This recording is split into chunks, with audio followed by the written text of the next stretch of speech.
여러분 안녕하십니까? 지금 현재 윤석열 정부의 의대, 정원, 증원과 관련해 의사들이 강력하게 반발하는 그 본질이 과연 무엇이겠습니까? 역대 정권에서 의사들이 우리 국민들의 건강과 환자들을 볼모로 슈퍼 갑질, 집단 휴업과 의사들의 강력 파업으로 역대 정부가 다 두 손 두 발 들지 않았습니까? 윤석열 대통령이 뭐라고 강조했습니까? 역대 정권이 못했다면, 또한 우리 국민들을 위해 앞으로 반드시 해야 한다라면 윤석열 정부가 하겠다라며 연일 강력하게 반발하고 있는 의사들을 향해 강력한 카드들을 꺼내놓고 있지요. 윤석열 대통령이 어떤 분입니까? 산전, 수전, 공중전 다 겪은 형사법 전문가, 또한 헌법주의자, 검찰총장 출신의 대통령 아니겠습니까? 윤석열 정부가 탄생된 이후에 수십 년간 이어오던 민주노총의 강성 불법 파업, 법과 원칙 무관용으로 박살냈지요. 자, 지금 현재 노환규 전 대한의사협회 회장 난리가 났습니다. 곧 윤석열 대통령 레임덕 온다. 위협 간부들 대선 당시 이재명 캠프에 합류. 무슨 뜻이겠습니까? 이미 의사들은 좌파 민주당 편이라는 거 아니겠습니까? 정성산TV 좋아요, 구독, 알림은 큰 힘이 되겠습니다. 의대 정원, 증원을 게이트로 표현한 전 위협 회장, 윤석열 대통령 레임덕 빠르게 온다. 노환규 전 대한의사협회 회장이 윤석열 정부의 의대 정원, 증원 추진을 두고 의대 증원 게이트라고 불러야 할 사건이라고 주장하면서 윤석열 정부를 강하게 비판했습니다. 노환규 전 회장은 자신의 SNS 계정에 현재 40개 의과 대학에서 배출되는 의사 수는 3,058명, 한 개 의과 대학이 배출하는 평균 의사 수는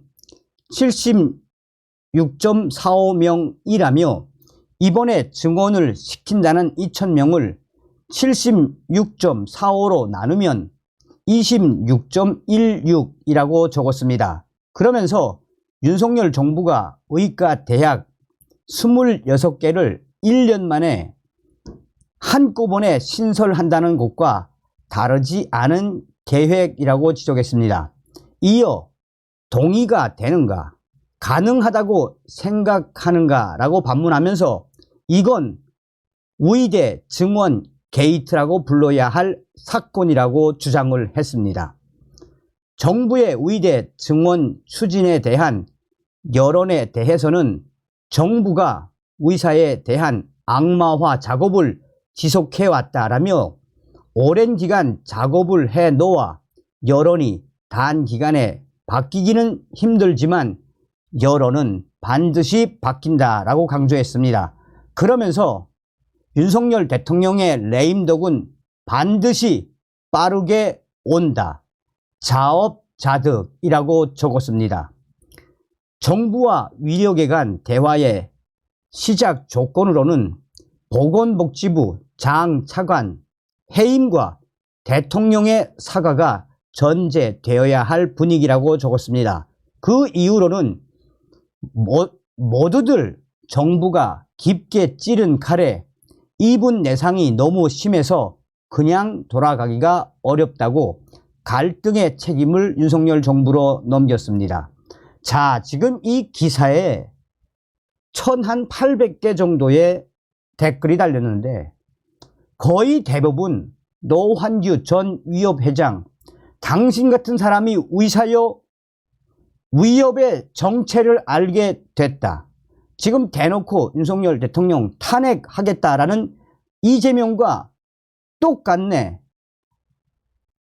지금 현재 위려 현장을 떠난 의사들 끝까지 윤석열 정부는 면허 취소, 다시는 의사면허 못 따게 해줘야 한다. 노환규, 당신 같은 의사가 대한민국 위협 회장이었다니 소름이 돋는다 등 대부분이 다 노환규 전 위협 회장을 박살내는 댓글이 줄을 이루고 있습니다. 자, 이게 이제 2021년 12월 2일 기사입니다. 그러니까 대선 전이죠. 추무진 전 위협 회장 이재명 후보 캠프 전격 합류.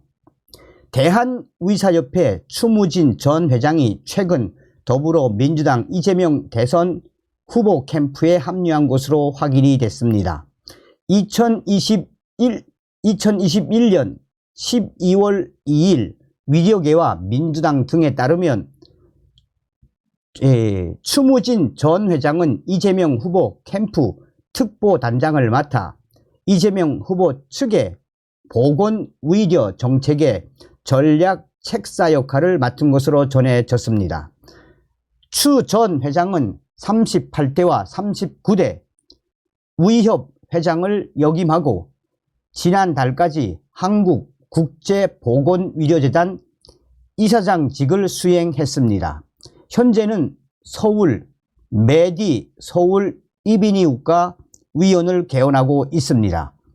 그의 위협 회장직 재임 중 끊임없이 소위 친정부 프레임 공격을 받아왔던 인물입니다. 여러 위력의 이슈에 있어 정부 협상론에 무게 중심을 두면서 강경투쟁이 필요하다는 입장과 각을 세웠고 문재인 케어를 반대하는 강경파에 의해 위협 비상대책위원회가 발족되기도 했습니다. 그는 위려 전달 체계 개편 방안과 문재인 케어, 위려 일원화 등 강경파 측과 충돌이 심화되면서 탄핵 위기를 맞기도 했습니다. 당시 탄핵안 내용을 보면 정책 발표 후 회원에게 미치는 영향에 대해 깊은 고민 없이 섣불리 정부 정책에 공감을 표해 위협과 협의할 창구 개설을 정부 측에 제기해 회원들에게 심각한 불이익을 거부할 명분을 상실케 한 책임이 막중하다라고 밝혔습니다. 자, 어쨌든 이와 관련해 추 전 회장은 이재명 후보 캠프나 특보단 차원에서 곧 공지가 이루어질 것이라며 현재 개인적인 의견을 내비치기엔 어려움이 있다라고 밝혔습니다. 자, 또 있지요. 위협 부회장 이재명 캠프 합류 창구 역할 하겠다. 여야 대선 후보 캠프에 합류하는 위력의 인사들이 늘어나면서 일각에서는 대한의사협회의 정치적 중립성을 훼손할 수 있다는 우려가 제기되고 있습니다. 2022년 1월 13일 소식, 더불어민주당 이재명 후보 캠프에 합류한 위협 김봉천 부회장을 두고 위력계 내에서 현직 위협 부회장으로는 부적절하다라는 지적이 나오고 있습니다. 전국의사총연합은 지금까지 많은 위협 회장들이 재임 기간 절대적으로 지켜야 할 덕목 중 하나로 지목돼 왔던 것이 바로 정치적 중립이라며 이번 대선에 있어서 그 원칙이 깨지고 있다라고 지적했습니다. 전국의사총연합은 이재명 후보 캠프에 합류한 김봉천 부회장을 지목하며 절대적으로 작은 사안이 아니다. 공개적으로 위협 집행부 인사가 자신의 직함을 걸고 이재명 후보 선거대책위원회에 들어가 활동한다는 것은 절대로 용납할 수 없는 행위라고 했습니다.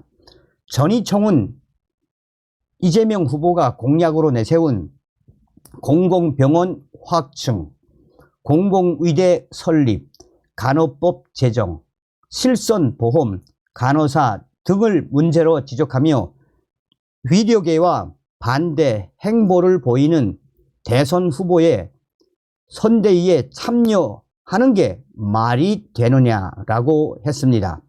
그러면서 위협이 김봉천 부회장을 해임하고 이 문제에 대한 공식 사과를 요구했습니다. 또 재발 방지를 약속하라라고 했습니다. 이 같은 지적에 당사자인 위협 김봉천 부회장도 인지하고 있습니다. 그리고 이 같은 우려를 불식시키고 의사 회원들의 권익 보호를 위해 노력하겠다라고 강조했습니다. 김봉천 위협 부회장은 위협과 의사 회원들의 입장을 적극적으로 피력하는 역할을 하기 위해 이재명 후보 캠프로 간 것이라며 위협 임원이라는 정체성을 잃지 않겠다. 위협과 의사 회원의 의견을 전달하는 창구로서 역할을 다하겠다라고 말했습니다. 그러면서 김봉천 부회장은 위협의 정치적 중립성을 훼손했다는 논란이 일고 있다는 것을 알고 있다라며 하지만 아무래도 캠프 안에 들어가서 보건의료 정책에 대한 위력계의 입장과 올바른 정책 방향을 설명하면 조금 더 비중 있게 다루어지지 않겠느냐라고 강조하며 그 안에서 적극적으로 의견을 개진하겠다라고 밝혔습니다. 그러면서 김봉천 부회장은 대선 전국에 들어서니 정당별로 득표에 도움이 되는 정책을 주로 얘기한다라며 탈모약 건강보험 적용이 건강보험 재정 안정성에 미칠 영향을 지적했습니다. 자, 여기에도 이 당시의 기사의 댓글에도 의사들 대한의사협회 보수 아니었습니까? 그런데 보수 의사들이 대부분인 줄 알았는데 민주당 편이네, 좌파네, 이런 글들이 당시에도 있었습니다. 다음 시간에 뵙겠습니다. 멸공.